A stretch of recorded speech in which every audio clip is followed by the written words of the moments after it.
hermanos, espero que se encuentren bien. Es un gusto y un placer darles la bienvenida desde nuestro hogar y mi hermana va a compartirles una escritura. Dice en Hebreos 10 del 23 al 25: Mantengámonos firmes sin titubear en la esperanza que afirmamos, porque se puede confiar en que Dios cumplirá su promesa. Pensemos en maneras de motivarnos unos a otros a realizar actos de amor y buenas acciones, y no dejemos de congregarnos, como lo hacen algunos, sino animémonos unos a otros, sobre todo ahora que el día de su regreso se acerca. Buenas tardes, hermanos, qué gusto saludarlos por este medio. Queremos, como dice la Escritura, animarlos desde nuestra casa y también decirles que aunque no nos podemos reunir físicamente, tenemos estos medios para poder reunirnos. Sabemos que aunque no nos podamos ver, están ahí. Muchas gracias por seguir firme, profesando la fe que tenemos y esperando en las promesas del Señor. Muchas gracias a todos, hermanos. Gracias por la clase de hoy y queremos animarlos y darles la bienvenida.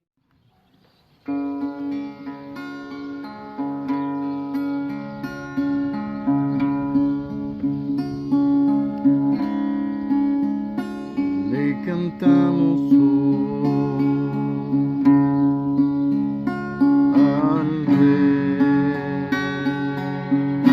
al Rey de Gloria, al Rey, oh aleluya,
al Rey de Gloria.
Alabemos al Rey, alabemos.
ser más que mi canción. No tengo más que darte, pues todo es tuyo, Señor. Tal como soy, Señor, sin nada que entregar más que el corazón, me rindo todo a ti. Tómame, Señor, tómame, Dios. Acéptame como ofrenda de amor, como un sacrificio agradable. Grato perfume, yo quiero ser, Señor. Acéptame como ofrenda de amor, como un sacrificio agradable. Grato perfume, yo quiero ser, Señor. Grato perfume, yo quiero ser. Muy buenas tardes, soy Yusley Álvarez. Es un gusto nuevamente estar aquí y vamos a empezar nuestra sesión de preguntas y respuestas. Muchas gracias, José, muchas gracias a la región de Tlajomulco por darme esta oportunidad de compartir un poquito de lo que pude conocer en algún momento de mi vida y siempre el ingenio y la necesidad de estar actualizado, ¿no? Bueno, me hicieron algunas preguntas. La primera pregunta es, bueno, ¿qué es el ADN y el ARN? ¿Qué relación tienen con los virus? ¿Y qué es el genoma? En este momento, primero voy a responder qué cosa es el genoma y después, bueno, pasaremos a ver qué cosa es el ADN y el ARN, ¿sí? El genoma de un organismo es la totalidad de su información genética, incluidos los genes que codifican las proteínas, las secuencias reguladoras, así como esa parte que no codifica a ninguna estructura, que no se sabe todavía a qué parte codifica, pero bueno, que sabemos que existe. Al conjunto de genes lo vamos a denominar genoma. Les comparto que este término surgió en el año 1920 con la fusión de la palabra gen y cromosoma. Los seres humanos tenemos un total de 23 pares de cromosomas, o sea, un total de 46 cromosomas. En enfermedades como el síndrome de Down, las personas que portan esta enfermedad tienen un par de cromosomas más y eso da a esta patología, ¿sí? Bueno, el primer genoma completo fue de una enfermedad que se llama Haemophilus influenzae, o sea, de una bacteria que provoca esta enfermedad y que uno de los primeros que se logró secuenciar fue de una mosca, la mosca común que se llama Drosophila melanogaster. Entonces, ¿qué aporta el genoma? Es la totalidad de la información genética que posee un organismo en particular, ¿sí? Entonces, vamos a ver, ¿qué cosa es el ADN? Bueno, el ácido desoxirribonucleico, ADN o DNA, lo vamos a ver en esta figura que les muestro, indicado con una flechita, una saeta rosa, aquí está, y vamos a ver que es una doble cadena. Sin embargo, el RNA o ácido ribonucleico o ARN es una sola cadena. El DNA porta toda la información y el RNA se encarga de sintetizar esa información en proteínas. O sea, en el ADN vamos a saber si la persona es alta, bajita, qué enfermedades va a ser más susceptible. Y en el RNA va a permitir que se sintetice. Vamos a hablar de un término que se llama fenotipo y genotipo. El genotipo tiene que ver con los genes y el fenotipo con lo que se ve de la expresión de esos genes, ¿sí? Entonces, bueno, hasta aquí respondemos la primera pregunta. ¿Y qué relación tienen con los virus? Bueno, le comento, o sea, los virus están compuestos por material genético, ya sea ADN o RNA, y proteínas. Recordemos que los virus no son elementos vivos, no tienen células. Entonces, hay otra pregunta, o sea, ¿qué cosa es la inmunidad colectiva? Bueno, en la primera fotico que vemos aquí, que dice sin inmunidad, Vamos a ver una persona que está enferma de color rojo y los demás que son susceptibles, que no tienen inmunidad, de color azul. Entonces, esta persona roja puede llegar a infectar a todas esas personas porque de uno a otro va pasando la infección. Sin embargo, en la lámina de abajo vamos a ver que hay una inmunidad de grupo. ¿Por qué? Porque dos personas que están infectadas, pero los que están amarillitos pueden proteger al B y al C y al A, al no tener contacto con las personas que están enfermas, que están portando la infección. Uno puede a veces estar infectado y no enfermo, y también uno puede estar infectado y enfermo. Sí, otra cosa que me gustaría recalcar en el tema de los virus, les habíamos dicho que no son organismos vivos, pero que son parásitos intracelulares obligados. ¿Qué significa que sean parásitos intracelulares obligados? Que necesitan del mecanismo de una célula para poderse replicar, para poder incrementar su población. Entonces, esto es impresionante, mis queridos hermanos, porque ellos van a buscar células que les permitan entrar. Y se dice en temas de virología que la célula debe estar en un estado susceptible y permisible. ¿Qué significa esto? Vamos a tratar de ejemplificarlo como si tuviéramos una llave y no supiéramos cuál es, a qué cerradura le corresponde. ¿Sí? Entonces vamos a tratar con esa llave que tenemos, abrir la primera casa y vemos que la llave no puede entrar porque la estructura de la cerradura y la de la llave es incompatible. Si lo veamos así, a veces hay virus que no llegan, o sea, que no pueden entrar porque la célula no se lo permite. Pero está el caso en que la llave, o sea, entra a la cerradura, o sea, la puerta, diríamos, está susceptible, pero no permite entrar. ¿Por qué? Porque el virus necesita además otras estructuras celulares para poder intervenir.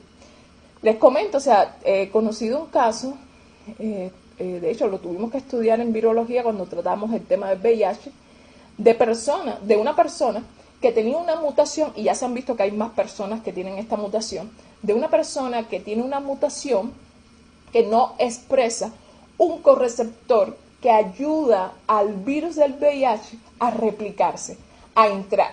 La persona se infectó de VIH, pero no llegó a replicarse, no llegó a afectar a su sistema inmune, producto a que tenía, o sea, no poseía una proteína que el virus utiliza en los seres humanos para poder entrar. Entra, pero no puede replicarse. ¿Qué pasa? Muere ese virus. Entonces, pasa esa situación. O sea, la célula tiene que estar en un estado permisible y susceptible. Está susceptible. Todas las células, casi todas, son susceptibles y también permisibles. Las puertas de entrada. O sea, es increíble, o sea, lo que Dios ha creado no es lo mismo. O sea, a veces un virus estomacal a veces no afecta a los pulmones y viceversa. Tiene que ver con el tropomorfismo de ese virus o de las bacterias también. Un término que es importante hablar en este caso se debe al término de virulencia y patogenicidad. ¿Qué es la patogenicidad y qué cosa es la virulencia? Por lo general se usan estos términos indistintivamente. La patogenicidad es la capacidad que tiene un microorganismo de causar un daño a un organismo vivo, ¿sí? Y la virulencia es el grado en que se expresa esta capacidad. Las bacterias y los virus tienen estructuras que llegan a ser patógenas, pero hay otras estructuras además que potencian esa patogenicidad. ¿Y por qué les cuento eso? Porque muchas veces hay un mismo microorganismo, por ejemplo, la Escherichia coli, que es una bacteria, se conoce en el argot popular de a pie, ¿no?, como Escherichia coli, pero bueno, o sea, nosotros le decimos Escherichia coli porque es una palabra en latín. Esa bacteria tiene varias cepas. Hay algunas que son patógenas, hay otras que no son patógenas, y hay otras que expresan entre su patogenicidad un grado de virulencia mucho mayor, o sea que afecta más, y eso hay que tenerlo también en cuenta. Esta bacteria Escherichia coli, si Si la ponemos en otro lugar que no sea requerido, o sea, que no sea su hábitat, su nicho ecológico, o sea, puede provocarnos enfermedad. Por lo general está en el tema del en el tracto digestivo, pero si estuviera en los riñones, o sea, nos provoca esa dolorosa infección renal, ¿no? Que nos ha afectado que ha afectado a muchas personas. Estaba leyendo hace 4 días una noticia que publicó un grupo de investigadores de que la cepa del coronavirus que está circulando en los Estados Unidos ha mutado. Algo que yo hablaba hace como 1 mes y medio con mi esposo es que yo le daba gracias a Dios porque este virus no había mutado. O sea, realmente un basamento científico que demuestre que el virus haya mutado, o sea, lo vine a ver hace 4 días. No lo había visto antes y eso era algo que la comunidad científica estaba en expectativa a ver si era muy mutagénico. ¿Por qué? Bueno, les voy a explicar un poquito qué cosa es una mutación. No me lo preguntaron, pero pienso que es muy importante qué cosa es una mutación. Cada vez que una célula se divide, o sea, su cromosoma se replica. ¿Y qué significa que se replique? Que se reproduce, que se haga una copia igual. Al replicar ese cromosoma, ese material genético, se producen errores ocasionales llamados mutaciones. ¿Sí? Muchas veces estas mutaciones son benignas, son buenas, pero otras veces esas mutaciones afectan desfavorablemente, no son tan buenas.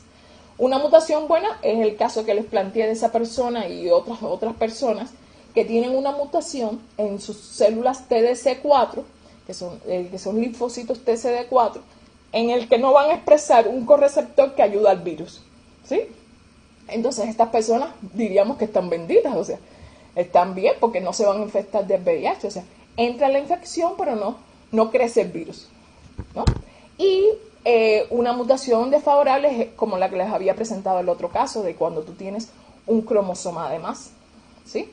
Entonces, ¿qué pasa? A medida que las especies se estén replicando, a medida que ese virus se vaya creciendo en tu organismo, o sea, se vaya replicando, él no crece porque no es un organismo vivo, a medida que ese virus se vaya replicando en tu organismo, después pase a otro organismo, se vuelva a replicar, esas copias que se van haciendo pueden llegar a tener errores que pueden llegar a ser perceptibles cuando hacemos un screening, o sea, secuenciamos genéticamente ese ADN, ese RNA, perdón, porque este virus es RNA, podemos ver que han habido algunas alteraciones, pero hay otras que son muy considerables. Bueno, les comento, la cepa que está circulando en Estados Unidos actualmente no se parece, o sea, no es igual a la que está en Europa y a la que está en Asia.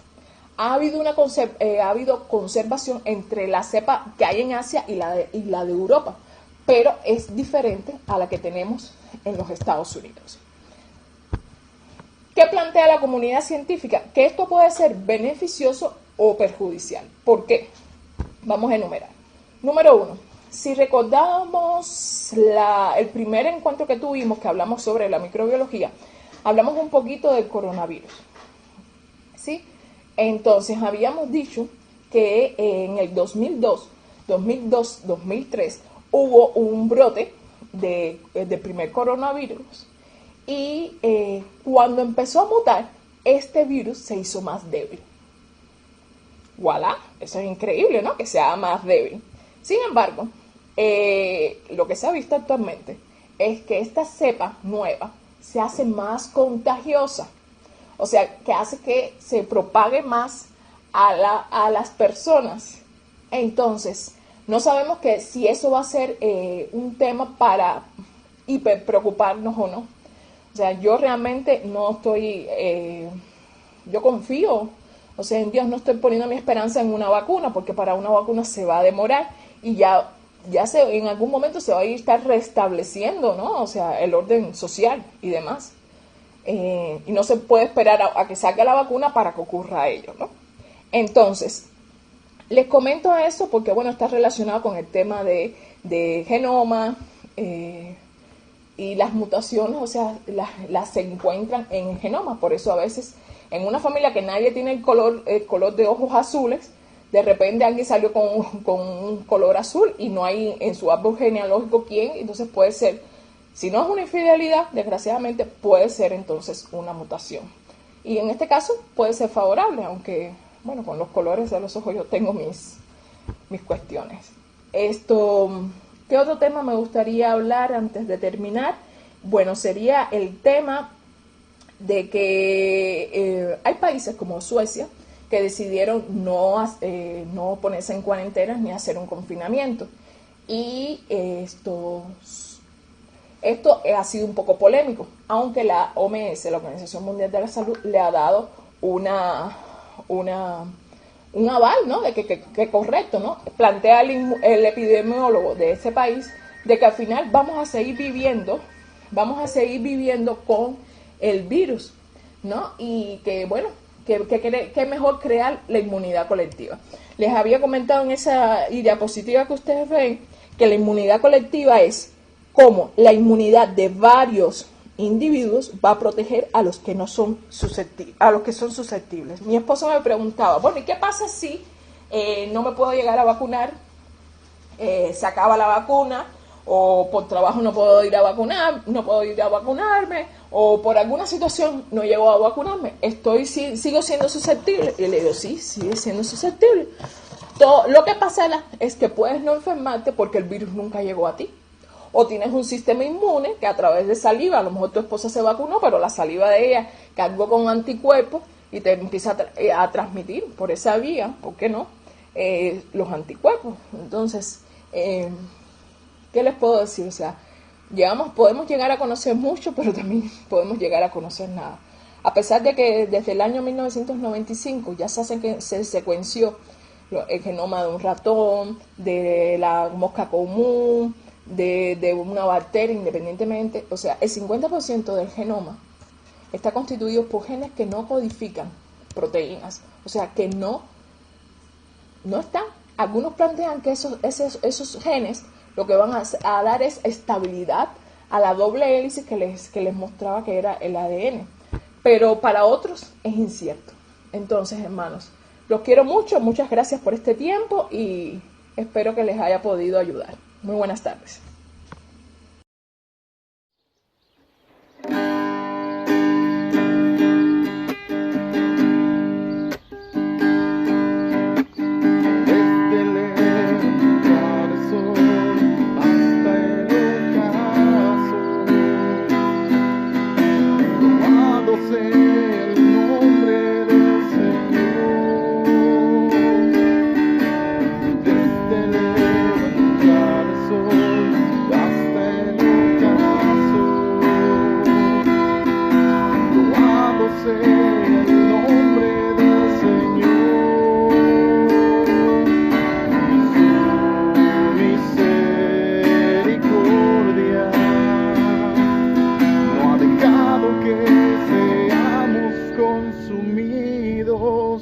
Pues Él ya se renueva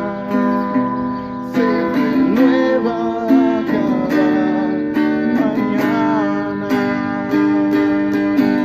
Desde el levantar el sol hasta el ocaso,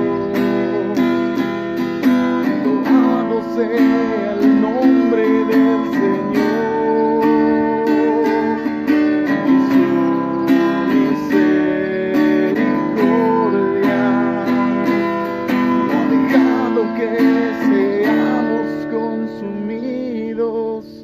Pues Él ya se renueva cada mañana.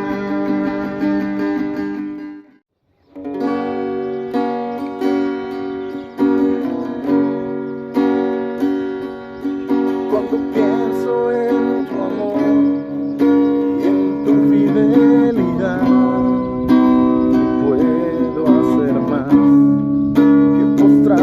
y adorar. Cuando pienso en cómo he sido y hasta dónde me has traído, me asombro de ti. No me quiero conformar.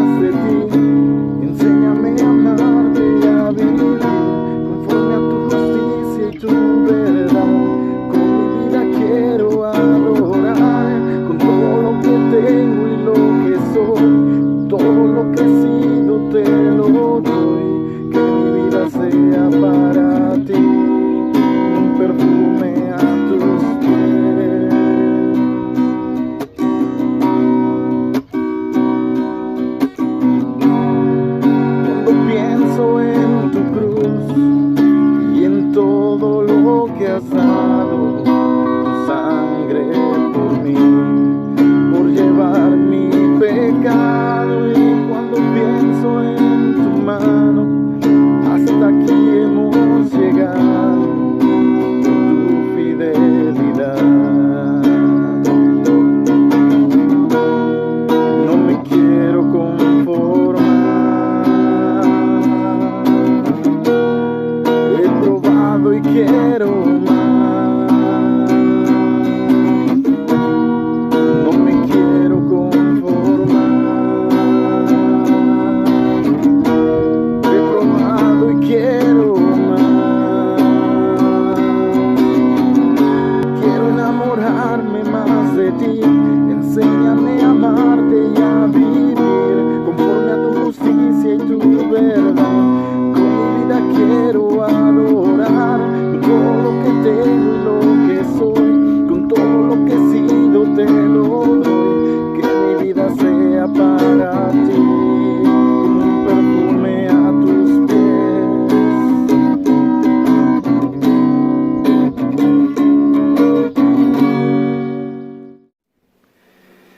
Buenas tardes a todos.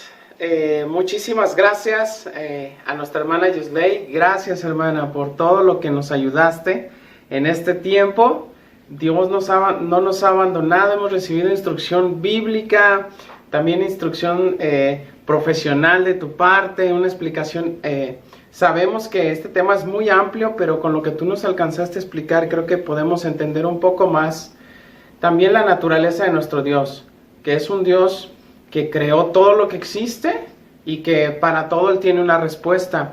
Y sabemos también que Él permite las cosas con un propósito muy especial. Entonces, muchas gracias, hermana, por esta gran explicación y por resolver nuestras preguntas. Quisiera hablarles un poquito más acerca de la historia de nuestra ciudad de Guadalajara con respecto a pandemias que han sucedido anteriormente. Y esto nos hace ver, ¿por qué les quiero decir esto? Porque la clase va a ejemplificar de alguna manera cómo es la vida del ser humano y ante qué cosas se expone todo el tiempo.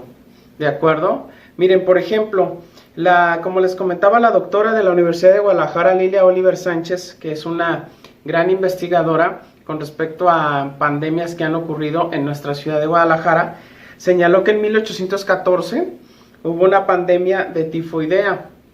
Imagínense, justo en la guerra de independencia se presenta, no solamente las personas están muriendo a causa de la guerra para librarnos de los españoles, sino que además, aparte de eso, mucha gente comenzó a morir de tifoidea. Un año después, en 1815, viene una pandemia de viruela, muy fuerte, también durante la independencia de México. Ya para 1825 hay una pandemia de sarampión. Y en 1830 llega una vez más la viruela. Fíjense, este dato es muy importante. En ese año, en 1830, la viruela mató a 2,000 personas de 29,000 que había en la ciudad de Guadalajara. En aquel entonces habían 29,000, imagínate esto. Si sacamos un porcentaje, esos 2,000 aproximadamente serán un 7% de la población total de la ciudad de Guadalajara. Bueno, supongamos que el día de hoy, de los 7 millones que nos encontramos aproximadamente en la zona metropolitana de Guadalajara, si sacáramos el 7% de esos 7 millones, si no me equivoco, el 7% serían 490,000 muertos. ¿Te imaginas la magnitud de la viruela, de este virus que mató a todas esas personas? 490,000 muertes hubiesen existido al día de hoy si sacáramos el mismo porcentaje. De 7 millones es un número elevadísimo. Yo no sé qué harían con tantos muertos aquí en la ciudad. ¿De acuerdo? Entonces imagínense el volumen de personas que llegaban a morir. En 1833, 3 años después solamente, viene el cólera. En 1837, 4 años después, fiebres y neumonías también. En 1840, 3 años después, una vez más, el sarampión. Y en 1850 el cólera. Es decir, en 50 años, ¿no? En alrededor de menos de 50 años, 40 años, 30 y tantos años, ellos aquí en la ciudad de Guadalajara tuvieron alrededor de 8 pandemias. Un número muy elevado. Entonces, ¿qué es lo que podemos hacer nosotros los seres humanos ante calamidades de esta magnitud? La verdad, si nos damos cuenta, hoy podríamos pensar pues que esta pandemia, este virus ha matado a muchas personas, y es cierto, ha matado a muchas personas, pero si lo comparamos con solo este dato de la ciudad de Guadalajara, en aquel entonces, imagínense, tantas personas murieron, realmente podemos darnos cuenta que hoy en muchas áreas de nuestra vida estamos mucho mejor que nuestros antepasados. Ahora, ¿cómo es que vamos a enfrentar todas estas situaciones? De verdad yo quisiera que en estas clases pusiéramos nuestra confianza totalmente en Dios. Y bueno, algunas personas podrían pensar, oye, pues ya cada clase pues nos hablas de poner nuestra confianza en Dios, etcétera, etcétera. Y ¿saben qué? Lo voy a seguir haciendo porque realmente la Biblia nos ha mostrado ejemplos de cuando su pueblo Israel confió en otras naciones. Dice la Escritura que es como si se hubiesen apoyado en una caña quebrada, que esa misma caña, al apoyarse en ella, esa misma caña se les enterraba en las manos. ¿De acuerdo? Entonces es muy importante que nosotros no perdamos de vista en quién debemos confiar una y otra vez, porque podríamos confiar en nuestra inteligencia, podríamos confiar en que el clima, podríamos confiar en que la economía va a ir mejor, etcétera, pero realmente eso, confiar en esas cosas, no nos va a ayudar realmente a salir del problema, o no nos va a mantener en un estado equilibrado de emociones, pensamientos y sentimientos de una buena manera. Lo que nos va a ayudar a estar bien es confiar en Dios y confiar en su palabra. Y una vez vamos a hablar acerca de esto, ¿sí? Quiero pedirles por favor que me acompañen en una oración para comenzar. Nuestro Dios y Padre del cielo, te agradezco tanto esta oportunidad que me das de estar aquí. Agradezco mucho la vida de nuestro hermano Pedro, la vida de nuestro hermano Edgar, que gracias a ellos también se puede realizar esta producción para que tu pueblo pueda recibir tu palabra cada semana, cada domingo y cada miércoles. Estamos muy contentos de poder de alguna manera seguir profundizando en tu palabra y en estos tiempos complicados seguir confiando en ti. Ábrenos todavía más el entendimiento. Ciérranos aquellas puertas que no nos lleven a ti, pero ábrenos la puerta de tu conocimiento, ábrenos la puerta de la humildad para que podamos ver claramente que no podemos confiar en nada más de una manera profunda que no seas tú. Bendito seas, y es a través de Jesús que te oro y te pido esto. Amén. Vamos a ver la vida de un hombre que durante mucho tiempo puso su confianza y su esperanza en Dios. Te voy a contar una anécdota de dos personas que estaban platicando. Uno de ellos era un ministro, un pastor, como se le conoce, un líder religioso, en una ciudad muy peligrosa en los Estados Unidos. Entonces la otra persona que platicaba con él le decía, oye, ¿por qué no te vas de aquí? Prostitución, drogadicción, asesinatos, peleas, cosas violentas por todas partes. ¿Por qué no agarras tus cosas y mejor te vas a otro lugar? ¿Sí? Entonces este pastor, este líder religioso le contesta de una manera tranquila, le dice, lo que pasa es que no me voy de aquí porque hay un judío rabino que se crucificó hace 2000 años y él no me deja ir.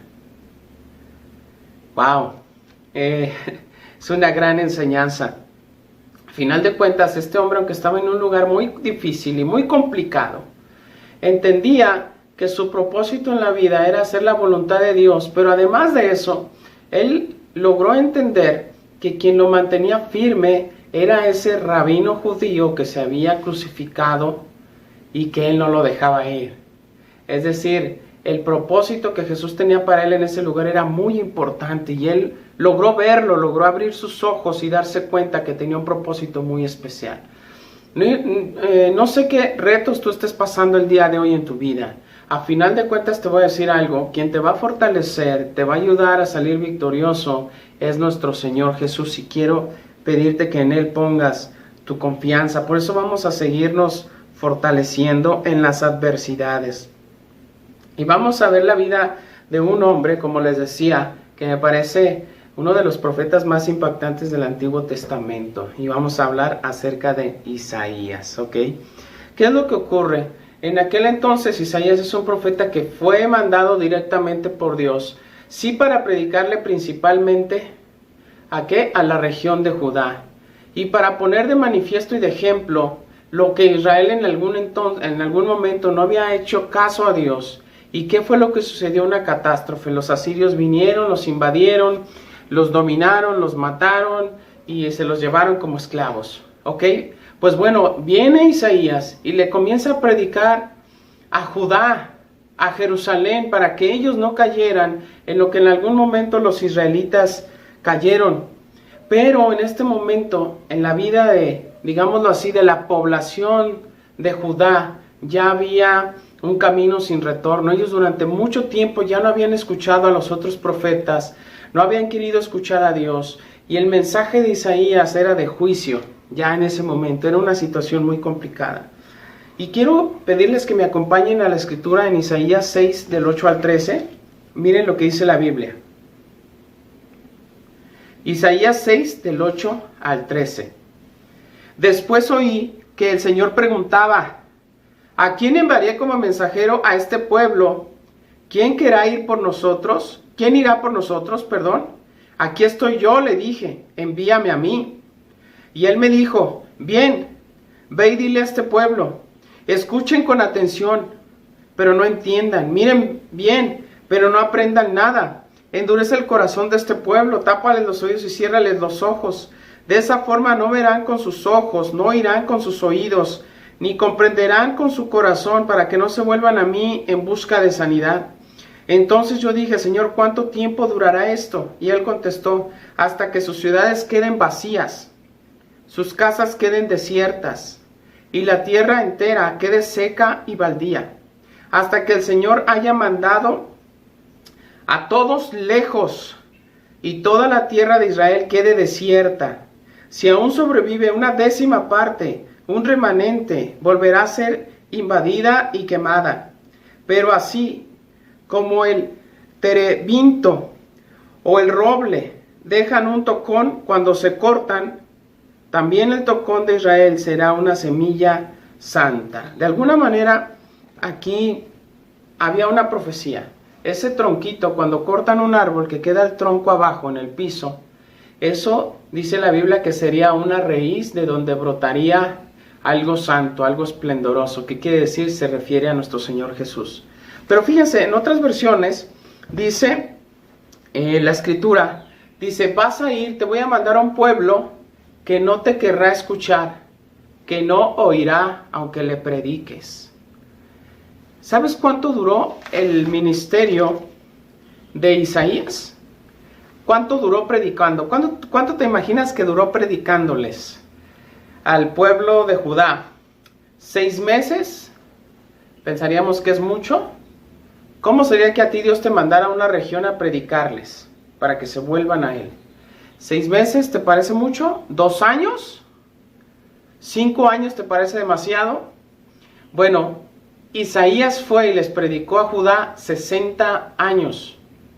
60 años de su vida duró su ministerio mientras les estuvo predicando constantemente. Durante esos 60 años pasaron 4 reyes en Judá. Imagínate, 4 reyes en Judá. Pero pasa algo interesante.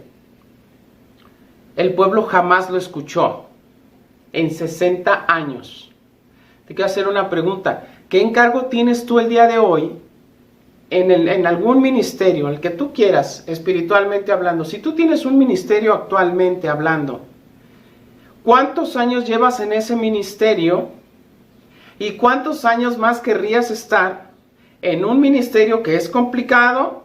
En un ministerio donde las personas no quieren escuchar, en un ministerio donde se resisten, en un ministerio donde tú vas jalando hacia adelante y hay quienes tiran hacia atrás. ¿Cuánto tiempo estás dispuesto a llevar ese ministerio, a cuidarlo, a enseñarles, a tenerles paciencia por Dios? Bueno, Isaías estuvo dispuesto 60 años de su vida. ¿Cómo podemos mantenernos tanto tiempo fieles en circunstancias tan adversas, en situaciones complicadas? ¿Qué es lo único que nos puede sostener en situaciones complejas de la vida, que a veces cuestan mucho trabajo resolver? Solo Dios. Es imprescindible decir que este hombre pudo por sus propias fuerzas. Definitivamente tenía dentro de sí el deseo de servir a Dios, pero no solo eso, ese hombre entregó su vida a Dios para poder resistir tantos años. Porque qué padre, ¿no? Cuando pensamos que Dios nos encarga algo importante, ¿sabes qué? Quisiera que tú hicieras esto o aquello. Bueno, luego podríamos pensar en los sueños que tenemos para esas personas. Pero cuando no ocurren las cosas, cuando nos está costando trabajo hacer clic con las personas, cuando no podemos, nos sentimos incapaces de enseñarles, de guiarlos y de llevarlos a Dios, ¿qué tal ahí? Nos podemos desanimar muy fácil. Mi pregunta es, ¿cuánto tiempo tienes con ese grupo y cuánto tiempo estarías dispuesto a dar más? ¿Verdad? Como este hombre. Definitivamente te voy a decir algo. No va a ser posible que resistas mucho si no estás agarrado de la mano de Dios. Tampoco va a ser posible que resistas mucho en una situación complicada, no hablando solamente de cuestiones religiosas o espirituales. Cualquier ámbito de tu vida, si no estás bien agarrado de Dios, no va a ser posible que resistas mucho tiempo. Por eso es tan importante que hoy analicemos qué fue lo que hizo este hombre para poder 60 años predicar, 60 años tener amenazas de muerte. Dice la historia que a Isaías terminaron cortándolo por la mitad, aserrándolo por la mitad, los últimos días de su vida, y al final terminó así. Entonces imagínate qué fuerte fue la vida de él, pero cómo ante circunstancias tan complicadas pudo mantenerse porque tenía sus ojos puestos en Dios.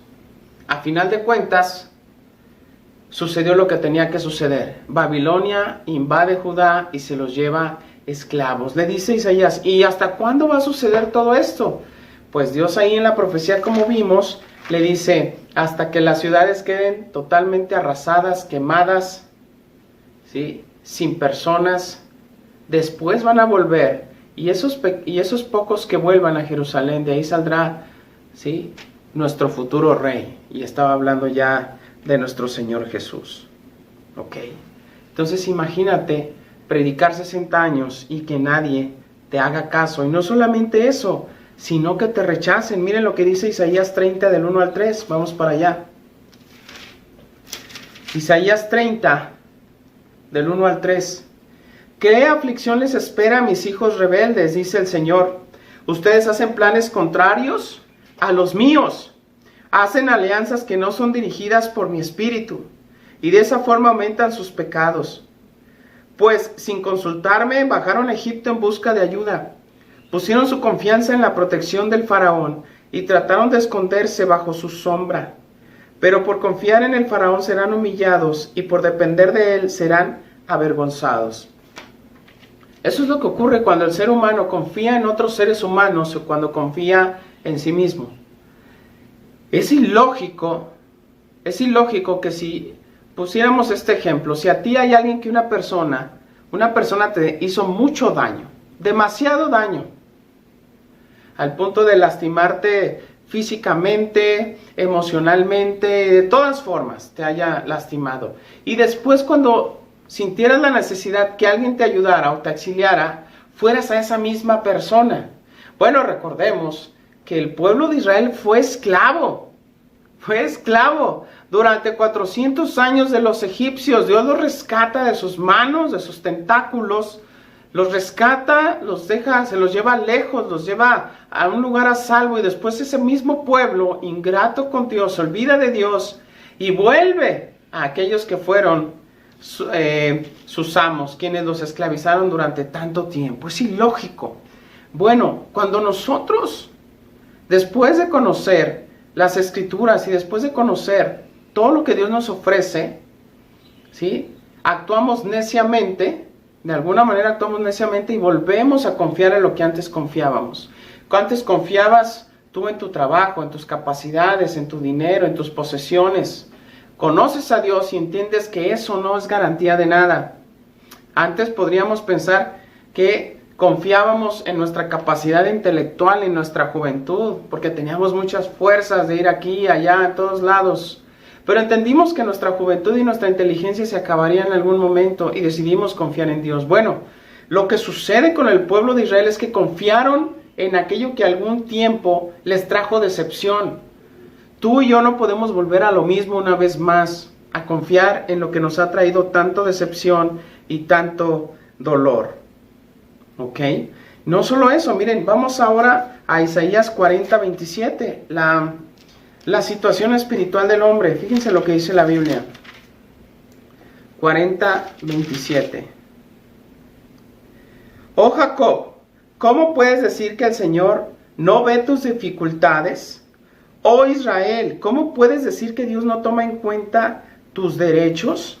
De alguna manera, llegó un momento en que cuando estaban en esa situación ya tan complicada, las personas de Judá, ellos comenzaron a decir que Dios no los escuchaba, que se había olvidado de ellos. Pero ¿cómo es posible que podamos llegar a pensar de esa manera? ¿Cómo es posible que el hombre pueda llegar a pensar de esa manera cuando Dios durante tantos años, tantos siglos les mandó tantos profetas y les avisó que se volvieran a Él, que se arrepintieran o vendría la calamidad?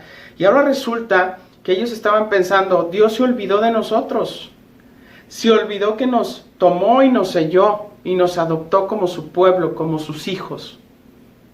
Hoy muchas personas siguen diciendo eso. Si Dios fuera tan bueno, ¿por qué pasa esto y aquello? No, es que eso no tiene nada que ver con Dios. Las calamidades que ocurren no tienen nada que ver con Dios, porque Dios siempre ha querido protegernos y cuidarnos. Pero necesitamos confiar ciegamente en su palabra y hacer lo que ella dice. Fíjense qué interesante es que a final de cuentas, y después de tantos años que les predica Isaías, el pueblo no se vuelve a Dios. Llegan los babilonios, los esclavizan y se los llevan. Pero a final de cuentas, después de esta profecía, ocurre lo que Dios había dicho. Tarde o temprano la palabra de Dios va a surtir efectos y se va a cumplir. Aunque tú y yo no seamos partícipes de las cosas buenas que Dios quiere. Eso es muy importante. Miren, vamos a ver lo que dice Isaías 40:31. Entonces, ya vimos que el resultado de no seguir a Dios es un camino de tristeza, de vacío, ¿sí? Es un camino de desilusión y de frustración. Entonces, ¿qué debemos hacer?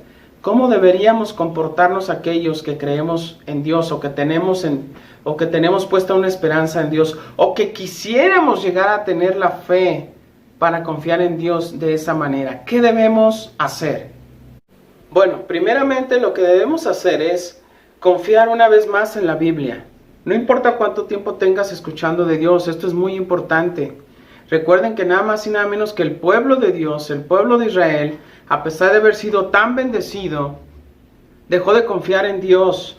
Y no pienses que eso a ti no te va a ocurrir. Necesitas llenarte de Dios, necesitas seguir amando a Dios, necesitas seguir profundizando en sus escrituras. Eso es lo primero que debes hacer, porque si no lees la Biblia, entonces no tendrás fe y no conocerás a un Dios todopoderoso. Te invito a que escuches estas escrituras. Ese hombre que había sido despreciado, humillado durante tanto tiempo, que había recibido amenazas de muerte durante tanto tiempo, ese hombre que se levantaba todos los días a decir, pues voy a ir una vez más a predicar la palabra de Dios y ya sé lo que va a ocurrir porque Dios ya me lo dijo, que nadie me va a hacer caso. Ese hombre que se acostaba todos los días después de haber recibido insultos en la calle y se levantaba al día siguiente a hacer lo mismo, durante 60 años decía estas cosas. Escucha, en Isaías 40:31. En cambio, los que confían en el Señor encontrarán nuevas fuerzas, volarán tan alto con las alas como con alas de águila, correrán y no se cansarán, caminarán y no desmayarán. ¿Sabes por qué duró 60 años predicando? Porque confiaba en Dios. ¿Te gustaría confiar de esa manera en Dios? ¿Te gustaría volar alto?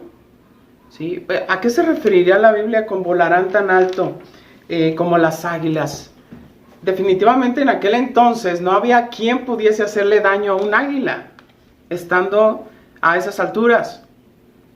Por el contrario, el águila tenía todo el territorio dominado, podía ver todo desde arriba y estar completamente a salvo.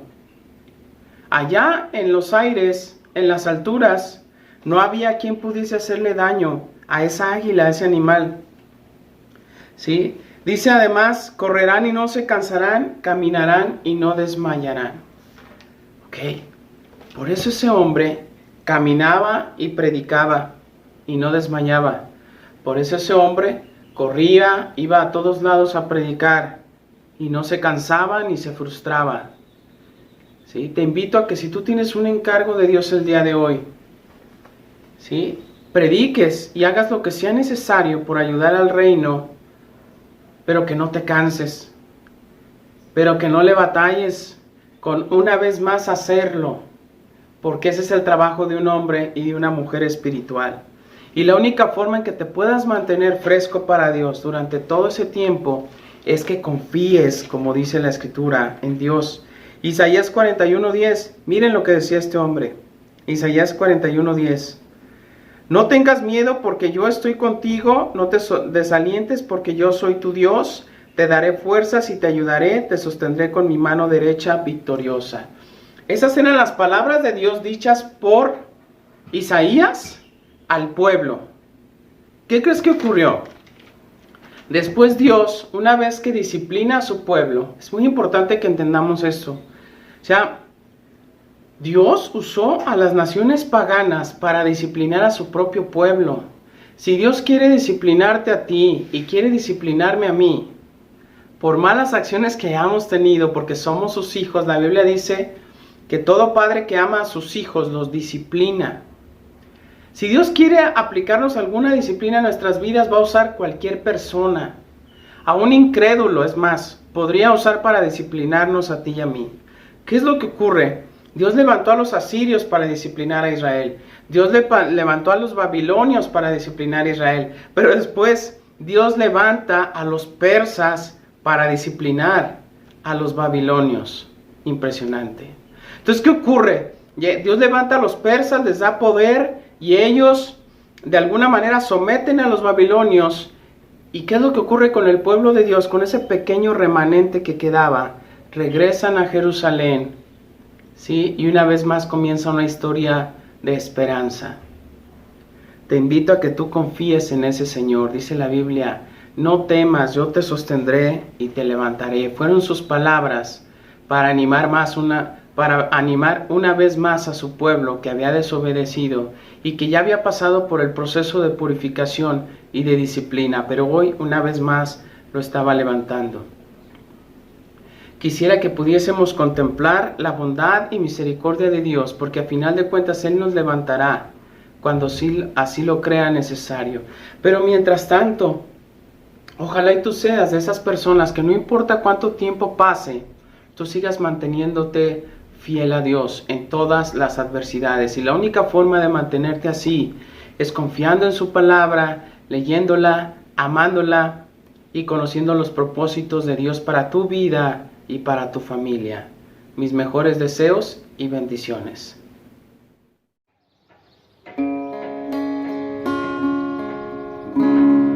Cada mañana al despertar, por las noches al descansar, agradezco tus bondades a mi vida, por todo lo que me permites disfrutar. Cada mañana al despertar, por la noche al descansar, agradezco tus bondades a mi vida, por todo lo que me